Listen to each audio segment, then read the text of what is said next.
Buat saya ini lucu gitu permintaan maafnya, bukan sebuah permintaan maaf yang beneran tulus.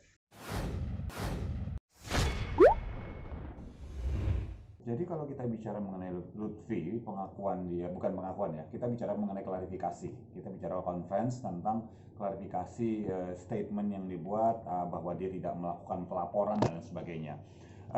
Buat saya, klarifikasi itu dibuat dia sebagai bagian dari runutan hal yang memang dia lakukan sebelumnya karena memang rencana yang dia sudah lakukan, sensasi yang sudah dia buat, dan seru kan kalau kita dibuat klarifikasinya. Bukankah itu yang memang terjadi selama ini? Kalau seseorang itu buat heboh kemudian buat klarifikasi, kan gitu.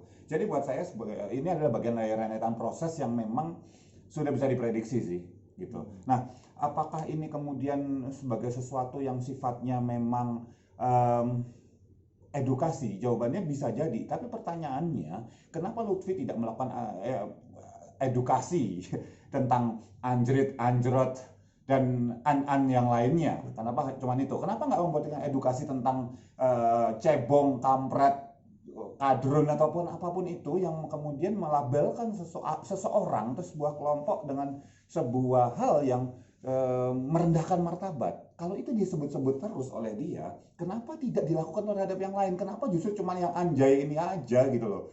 Atau karena memang lagi naik daun, terus untuk nempel jadi ikutan naik, maka dibahas kan seru. Apakah cuma itu? Itu kan pertanyaan yang sebetulnya menggelitik kalau buat saya gitu ya. Oke. Terus juga Mas, itu saat dia meminta maaf, apa sih Mas lihat dari wajahnya sendiri? Ada beberapa aspek terhadap permohonan maaf Lutfi. Gini ya, saya klarifikasi dulu. Hmm. Saya klarifikasi duluan nih gitu ya. Hmm. Saya garis bawahi duluan. Permintaan maaf itu adalah sesuatu yang bagus. Kalau diucapkan, disampaikan dengan tulus, bukan bagian dari sebuah strategi, bukan bagian dari sebuah pembenaran diri.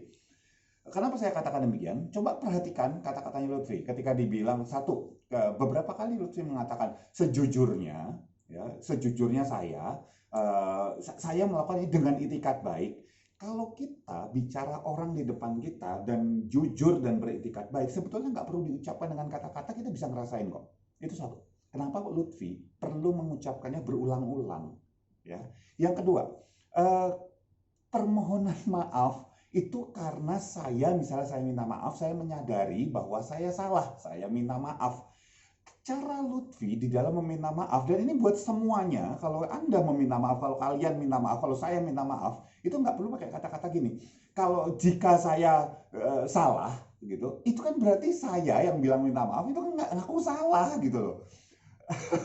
Buat saya ini lucu gitu permintaan maafnya, bukan sebuah permintaan maaf yang beneran tulus. Karena sekali lagi masih katakan jika saya, apabila saya salah, loh artinya apa?